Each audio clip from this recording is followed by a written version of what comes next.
உலகெங்கும் உள்ள தமிழ் மக்களுக்கு ஜோதிட சேவையில் சேலம் ஜோதிட ஆராய்ச்சியாளர்கள் சங்கம். தமிழ் உலகின் ஜோதிட ஜோதி சேலம் ஆன்லைன் அஸ்ட்ரோ டிவி.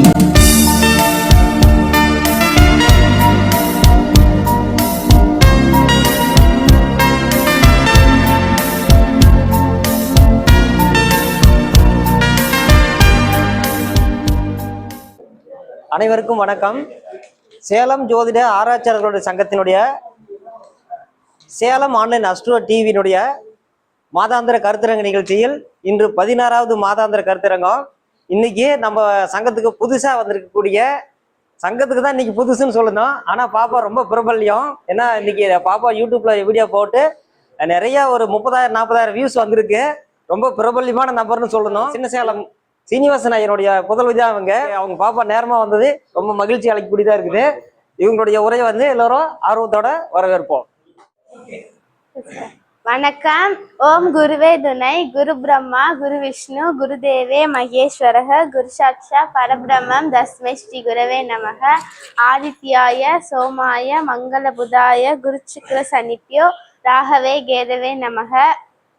எல்லாம் அல்ல ஞானமே வடிவமான விநாயகர் பெருமானுடைய திருவடிகளை மனம் மெய்மொழிகளால் வணங்கி சேலம் ஜோதிட கருத்தரங்கி நலசங்கத்தின் கௌரவ தலைவர் செயலாளர் பொருளாளர் அனைவரையும் நான் வணங்கி கொண்டு சேலம் ஜோதிட ஆராய்ச்சியாளர்கள் நலசங்கத்தின் 16வது ஜோதிட கருத்தரங்கிற்கு வந்திருக்கும் அனைத்து ஜோதிட நண்பர்களுக்கும் என் பணிவான வணக்கங்கள்.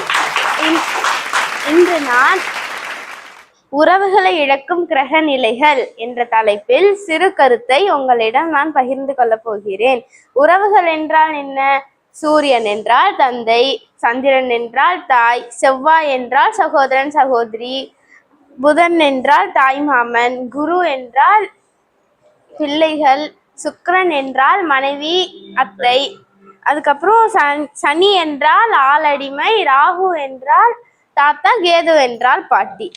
அப்போ ஆதிபத்திய ஸ்தானாதிபதியும் பார்க்க வேண்டும். அது எப்படி பார்க்க வேண்டும்னா, சூரியன்னா தந்தை 9ஆம் அதிபதியும், சந்திரன்னா தாய் 4ஆம் அதிபதியும், செவ்வாய்னா சகோதரன் 3ஆம் அதிபதியும், புதன்னா தாய் மாமன் 5ஆம் அதிபதியும், குருனா பிள்ளைகள் அதுவும் 5ஆம் அதிபதியும், சுக்கிரன்னா மனைவி 7ஆம் அதிபதியும், சனினா அண்ணன் 11ஆம் அதிபதியும். அப்போ இந்த காரகமும் ஆதிபத்தியமும் கெட்டால் உறவுகள் பாதிக்கும்.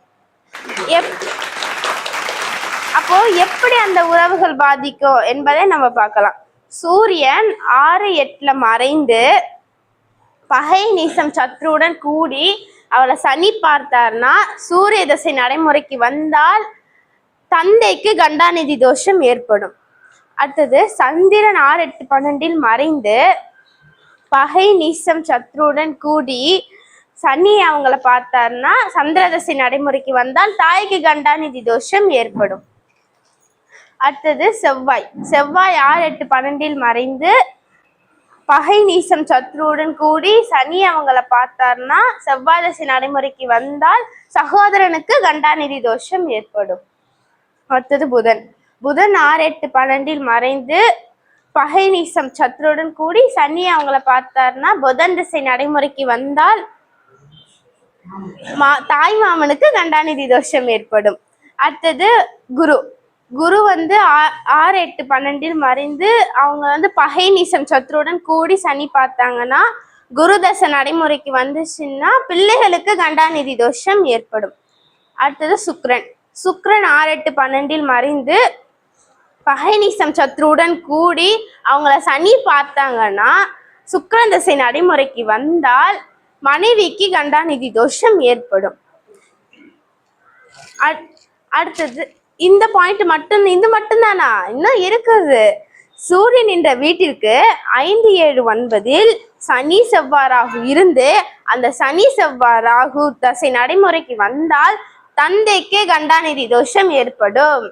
அடுத்தது சந்திரன் என்ற வீட்டிற்கு 5-7-9 சனி செவ்வாறாகு இருந்து இந்த சனி செவ்வாறாகு தசை நடைமுறைக்கு வந்தால் தாய்க்கு கண்டாநிதி தோஷம் ஏற்படும். அடுத்தது செவ்வாய் என்ற வீட்டிற்கு 5-7-9 சனி ராகு கேது இவங்க இருந்து இந்த சனி ராகு கேது வந்து தசை நடைமுறைக்கு வந்துச்சுன்னா சகோதரனுக்கு கண்டாநிதி தோஷம் ஏற்படும். அடுத்தது புதன். புதன் என்ற வீட்டிற்கு 5, 7, 9 சனி செவ்வாய் ராகு இருந்து இந்த சனி செவ்வாய் ராகு தசை நடைமுறைக்கு வந்துச்சுன்னா தாய்மாமனுக்கு கண்டாநிதி தோஷம் ஏற்படும். அடுத்தது குரு.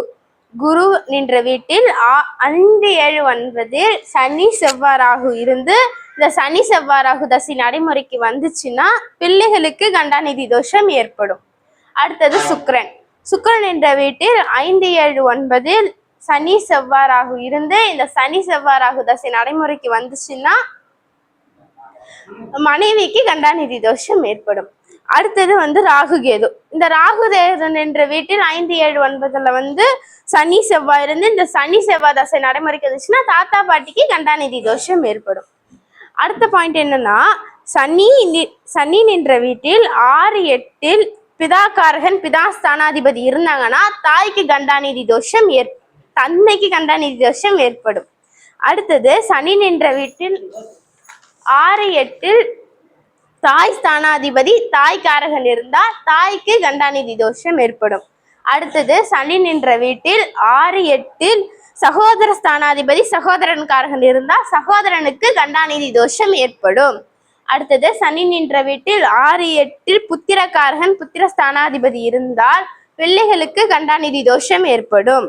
அடுத்தது சனி நின்ற வீட்டில் 6, 8 காலத்திர ஸ்தானாதிபதி காலத்திரக்காரகன் இருந்தாங்கன்னா மனைவிக்கு கண்டாநிதி தோஷம் ஏற்படும். இது மட்டுமா, இன்னும் இருக்கு. அப்போ மேஷ ராசியில் அஸ்வினியில் ஒரு கிரகமும், மிதுன ராசியில் திருவாதியில் ஒரு கிரகமும், நடுவில் ரிஷப ராசியில் சூரியன் இருந்தால் தந்தைக்கு கண்டாநிதி தோஷம் ஏற்படும். இன்னும் நிறைய சொல்லிக்கிட்டே போகலாம். எனக்கு தெரிஞ்ச விதிகளை நான் சொன்னேன். இன்னும் செவ்வாய் ராகு கேது அவங்களுக்கும் நம்ம பார்க்கலாம். இன்னும் நிறைய சொல்லிட்டே போகலாம். நான் இத்துடன் நிறைவு செய்கிறேன். நன்றி, வணக்கம். யுவஸ்ரீ நம்ம சங்கத்துக்கு சேர்க்க அருமையான பாயிண்ட்கள் விதிகள் நிறைய கொடுத்தாங்க. அவங்களுக்கு எத்தனை அளவு கொடுத்துருக்குறாங்க. அவங்க சொன்னதில் நிறையா விதிகள் கரெக்டாக இருக்கு. நான் டேட் ஆஃப் பர்த்தோடய சொல்கிறேன் பாருங்க. 92 ஒருத்தர் பிறந்திருக்கிறான். 1992 ஒருத்தர் பிறந்தாரு. சனி மகரத்தில் இருக்குது. அது சந்திரங்காலில். அந்த சந்திரன் போய் தனக்கு எட்டல. எங்க சிம்மத்தில் பூரங்காலில் சுக்கரங்காலில். சுக்கரன் நீசம். சந்திரன் திசை நடந்துச்சு. அம்மா இறந்துருச்சு. தேதி எழுதி கொடுத்தா இறந்துருச்சுங்க. அந்த விதிகளை அற்புதமா நம்ம யுவஸ்ரீ வளர்ந்து வரும் ஜோதிடராக நமக்கு தெளிவா கொடுத்துக்கிறாங்க. அவங்க சொன்ன பாயிண்ட் அருமையான பாயிண்ட். ஒரு காரகம் இருக்குதுன்னா அந்த பாபகிரகத்துக்கு 6, 8ல சூரியன் இருக்கா, அவர் நின்ற நட்சத்திராதிபதி கெட்டு போச்சா, அந்த திசை புத்தி அப்பனுக்கு கண்டாந்தி தோஷம். அப்பனே இறந்துருவான். அற்புதமான அடிப்படை விதிகளை அற்புதமா சொல்லிக்கிறாங்க. அதை விட இன்னும் கூட சொல்றவங்க கேளுங்க. ஒரு ஜோதிடருக்கு அழகுனாவ அடிப்படையா அழகா முழுசா தெரிஞ்சுக்கணும். இப்ப நம்ம எலம்புல கணேசன் ராகுக்கு எத்தனை ஆயிரம் காரகம் சொன்னாரு. அடிப்படை இல்லாமல் நீங்க எந்த முறையிலையும் ஜோதிடம் சொல்ல முடியாது. பாபகாரகம், கிரககாரகம், ராசிகாரகம், இப்படி அடிப்படையா அத்துப்படியா பண்ணிக்கணும். அதுக்கு அந்த கிரகத்துக்கு 6, 8ல என்ன கிரகம் இருக்குது, அந்த கிரகத்துக்கு 1, 5, 9 என்ன ஆகிறது அப்படிங்கிறத யுவஸ்ரீ நமக்கு அற்புதமான நல்ல ஒரு செய்தி சொல்லுகிறாங்க. அவங்களுக்கு நன்றி கூறி அவங்கள வாழ்த்துறோம். நன்றி. அதே மாதிரி லீவில் ஸ்கூல் முடிஞ்சு லீவில் மாதம் இந்த மாதிரி உரைகளை விளக்கத்தோடு சொல்லுங்க. நன்றி. அடுத்தபடியாக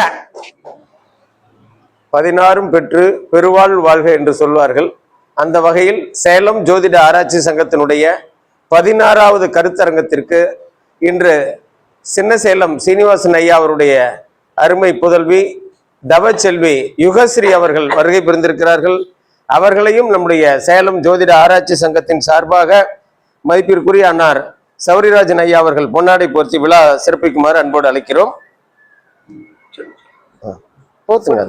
ஒரு வார்த்தை பேசி இந்த குழந்தை எதிர்காலத்திலே சிறந்து விளங்க வேண்டும் என்று பிரார்த்தனை செய்து கொண்டு பல்லாண்டு பல்லாயிரத்தாண்டு பல கோடி 100,000 மல்லாண்ட தின்தோல் மணிவண்ணா உன் செவடி செவ்வி திருக்காப்பு அடியோமோடும் நின்னோடும் பிரிவின்றியாயிரம் பல்லாண்டு வடிவாய் நின் வள மார்பினில் வாழ்கின்ற மங்கையும் பல்லாண்டு வடிவார் சோதி வளத்துறையும் சுடராடியும் பல்லாண்டு படைப்போர் புக்கு முழங்கும் அப்பாஞ்சு சன்னியமும் பல்லாண்டே என கூறி அந்த குழந்தையை மனதார வாழ்த்த கடமைப்பட்டிருக்கின்றோம்.